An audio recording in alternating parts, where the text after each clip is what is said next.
Right, hello YouTube. Today I'm going to be showing you a beginner's tutorial on C++. There's going to be many tutorials, and then after that there's going to be tutorial 1, and it's going to be split into like parts on how to make games and programs and things like that. So I'm going to go through the basics of C++. C++ is like it's used by most game companies because it's easy to use when you know the code, like the language of it, and it it adds more things to it, like other than C or C sharp. C sharp is mainly just for games, though, I'd say. But yeah. So thing you're gonna need is called a compiler. It's gonna be split there. C++, like it's not like any other code where you write the code and it just opens straight up. First of all, you need to write the code, then it compiles it. You have to debugs it, which basically, if you don't know what that is, that basically like sends you any warnings or like problems with the thing, and you have to edit it and make it right. So there might be a mistake in there in the code or somewhere. Then once it debugs, it compiles, like I said.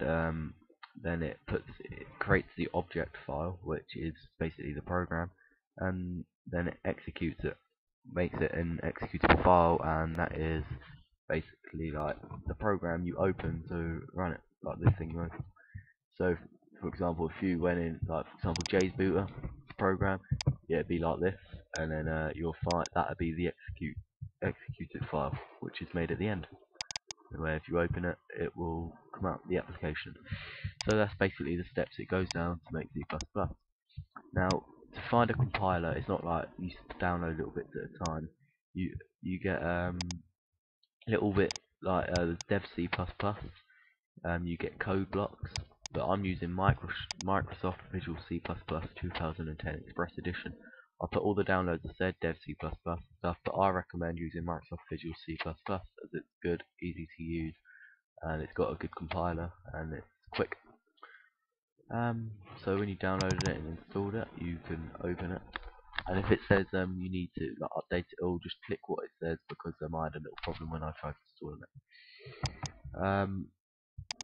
I'll just delete my project I made earlier. Right. So when you open Visual C++, it'll come up this screen. There'll be nothing here. Click New Project. For now, we're gonna go with a console program.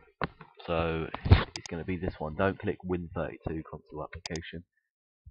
Just click this CLR, because that goes with all the operating systems, not just Win32. So just go with CLR console application.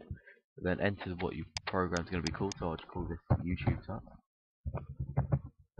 tutorial. Then if you want to save it to your desktop like I did, just click Browse and then click Desktop. Then when that's done, make sure that's clicked. Then just click OK. Now what it's doing now, while it's loading, it's creating the file folder where everything's going to go. It's creating all the files that go with the program, so that you can't delete any of them files, or because I'll explain why in a minute. So when it loads up, you're going to see it's going to like start creating all your solutions up there, and here it is. It's just creating them now, and then when it's done, I'll go through. So it's going to come up this page. Delete these green bits. It's comments. This is just the compiler ignores them. So when you compile it, it doesn't matter. You could make 100 million of them, and it won't make a difference. That's just what makes it easier for us. Okay, that's the human writing, and this is what the compiler understands. So you can go ahead, delete the comments if it has any like more than that, and bring it to the top. Now it's going to come up with this. Just take all that away where it says int name. We're going to retype that out in a minute. So this is what you should be left with. Using namespace system, that's a library. I won't go much into them because most people probably won't understand it. I don't really want to confuse them straight away. But what you do is it's basically a library that is a default library that comes with it, and that's what includes most of the stuff that we're going to be using. So you have to keep that there, and also keep that because this is a library, okay, including that library. The system, that's connected to that library. Okay, so that's not exactly a library itself. That's just connected to that library, which is over here somewhere here. This is also called a header up here. Things with, like, for example, the space where there's nothing between it, just like a blank line. That's called a white space. So what you're going to need to do, just under that, just click the hash and then type in include space. Make sure you spell it right. Include, and then do the less sign, smaller than, and then type in iOS Tream, TREAM. It should already come up. Just click that, just to make it double right. Then close it with a great design.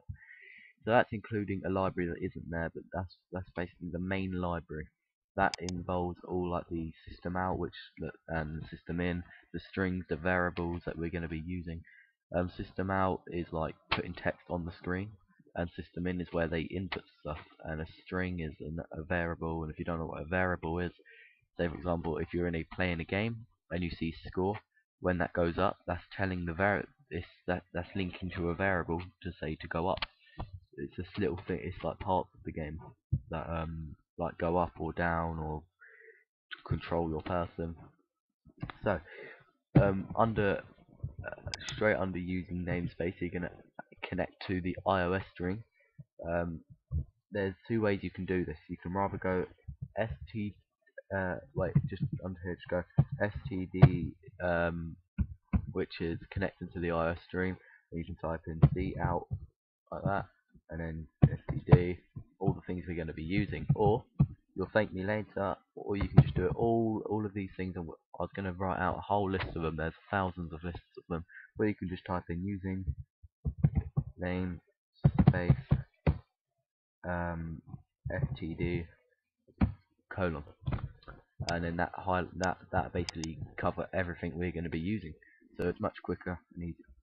Now under here, we make a white space. Type in int, which stands for integer, main, and then just the brackets like that, and then just put one there. It's a curly brace, and then close it. Now in between here, what we're going to be doing is just going through the basics. I'll go into variables and things like that in the next tutorial, but this tutorial I'm going to be going in like putting text on screen. So what I'm going to be doing at the moment. So here we're going to type in cout, which stands for console out, because it's a console program, space, and then you have to make sure that it's that way. Just imagine, this is how I remember it, because the system in, if you want people to input it, you're going to be doing that, and then you link a variable. But make sure system out, the two little arrows, imagine whatever's here is funneling in to the system out, so it's pointing towards the left. And then after that, do a space, open speech mark, and just type in hello world as a starter, and then just close the speech marks. And then if you want it just like next text to go straight across the screen, you can do that. But if you want it to go on to the next line, you can rather do end L, which stands for end line, and then the semicolon, or you can and the colon there, and before this backslash n. Like that won't count it within that. That's just a new line. I prefer the end L, so do the end L. So end L speech mark. So we got basically telling it to include these two libraries. These are connected to the libraries, which the std library connects into there is like the cout, which stands for console out, is connected into that library, iOS string. There's different libraries for different things. And then if you just click the start debugging, most programs it's F5 to do it in. Even this one, look for a button where it says like play or something like that.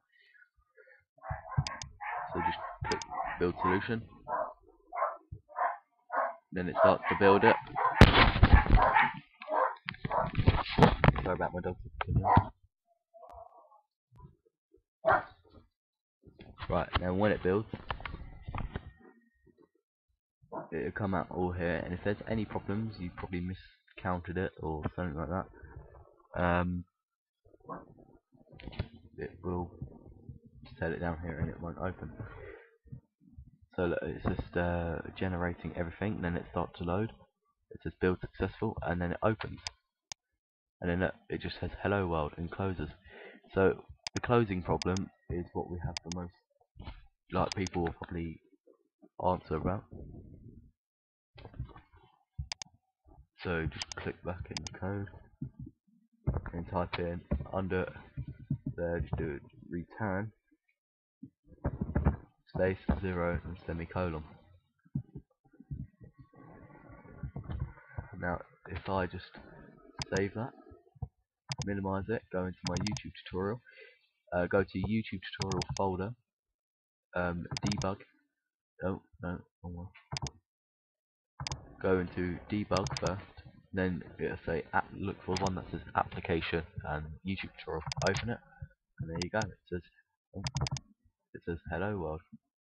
Now it closes again. That returns 0 basically returns anything problems that is being ignored by the compiler, and it tells you. So under here we can type in system